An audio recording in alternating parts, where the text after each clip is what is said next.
Hello everyone, Namastubhyam. I welcome all of you in our YouTube channel. मैं हूँ शिक्षिका श्वेता और आज हम सब पढ़ने जा रहे हैं chapter 19 of our class 11th biology book, chemical coordination and integration.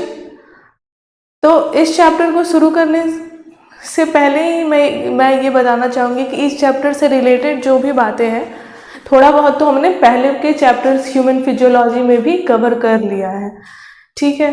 तो सबसे पहले जो कहा जा रहा है कि you have already learned that neural system provides point to point rapid conduction among organs. So what we have already learn, हम लोग क्या पहले से पढ़ चुके हैं। न्यूरल सिस्टम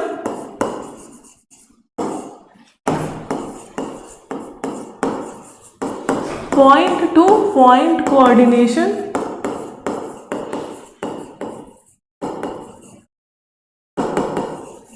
कोऑर्डिनेशन देता है। ऊपर से फास्ट भी है, ठीक। दूसरी बात fast and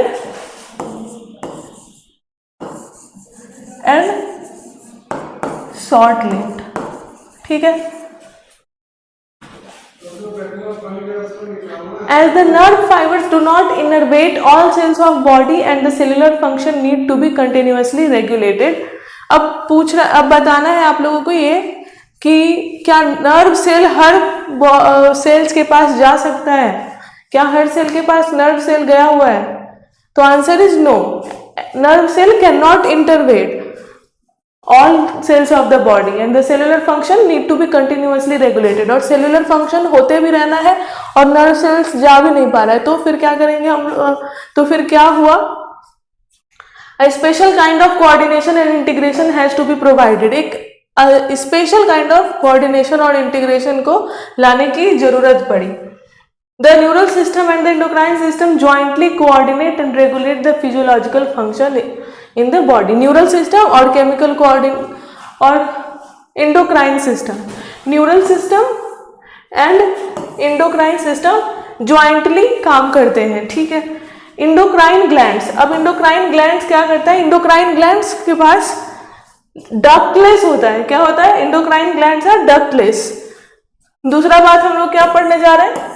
endocrine glands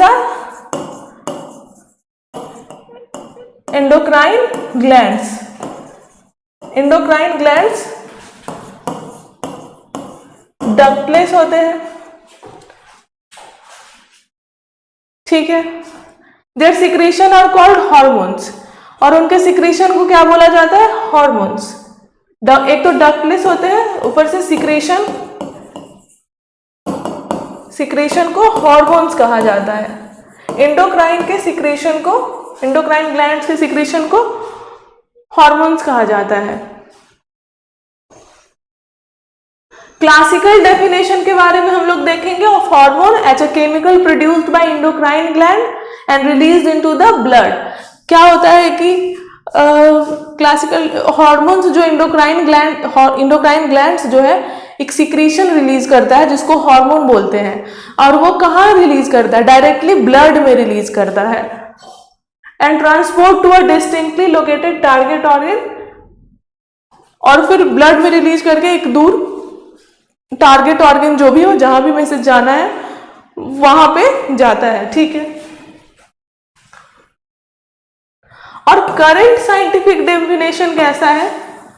Hormones are non-nutrient chemicals which act as intercellular messengers and are produced in trace amount।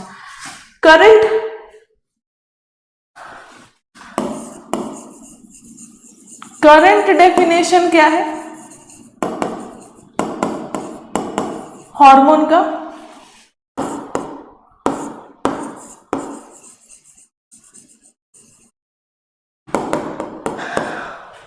Current definition है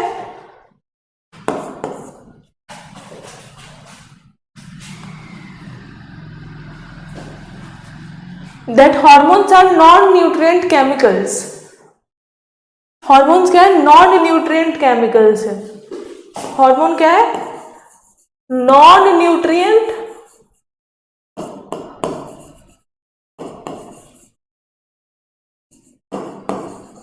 केमिकल है, ठीक।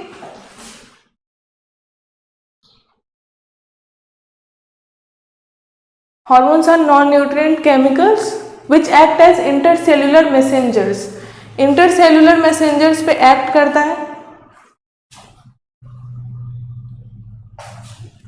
Intercellular messengers क्या होता है? अब वर्ड है इंटरसेल्युलर। तो आप लोग कभी इंटर हाउस कंपटीशन हुआ होगा आप लोगों के स्कूल में, मतलब अलग अलग सेल, मतलब अलग अलग हाउस के बीच में जब कंपटीशन होता है तो उसको इंटर हाउस कंपटीशन कहते हैं। वैसे ही इंटरसेल्युलर का मतलब एक सेल से दूसरे सेल में जो भी इंफॉर्मेशन जाना है तो उसको तो एक मैसेंजर लेके जाएगा, उसको बोलते हैं इंटरसेल्युलर मैसेंजर। तो hormones are intercellular messenger. Hormones are intercellular messenger. Okay, hormones are intercellular messenger and are produced in trace amount। और ऐसा भी नहीं है कि बहुत ज्यादा, ट्रेस अमाउंट में ही है, ठीक है। तो करंट डेफिनेशन क्या कहता है कि हार्मोन नॉन न्यूट्रिएंट सब्सटेंस है जो कि इंटरसेलुलर मैसेंजर की तरह काम करता है और ट्रेस अमाउंट में प्रोड्यूस हुआ है। ट्रेस अमाउंट का मतलब थोड़े क्वांटिटी में ही प्रोड्यूस हुआ है। तो पहले के डेफिनेशन में और इस वाले के डेफिनेशन में क्या अंतर है कि इंडोक्राइन ग्लैंड के सिक्रीशन को हार्मोन कहा जाता था। अब जो न्यू डेफिनेशन है जिसमें इंडोक्राइन ग्लैंड के सिक्रेशन के सिवाय और भी कुछ मॉलिक्यूल्स को हार्मोन के अंदर लिया गया है, ठीक है। और बात रही इन्वर्टिब्रेट्स की, तो इन्वर्टिब्रेट्स का जो है इंडोक्राइन सिस्टम वो सिंपल है और कुछ ही हार्मोन्स है उसमें, whereas केमिकल्स ऑफ वर्टिब्रेट्स के जो केमिकल्स हैं वो ज्यादा है और ह्यूमन और हम लोग जो है ह्यूमन इंडोक्राइन सिस्टम के बारे में इस चैप्टर में आगे पढ़ने जा रहे हैं। तो आज के लिए आज के वीडियो में इतना ही। होप कि आप सबको इंट्रोडक्शन समझ में आया होगा। अगर वीडियो इंटरेस्टिंग लगी, अच्छी लगी तो please like, comment and subscribe. और अगर कोई डाउट भी रहा तो भी कमेंट सेक्शन में आप डाउट पूछ सकते हैं। Thank you.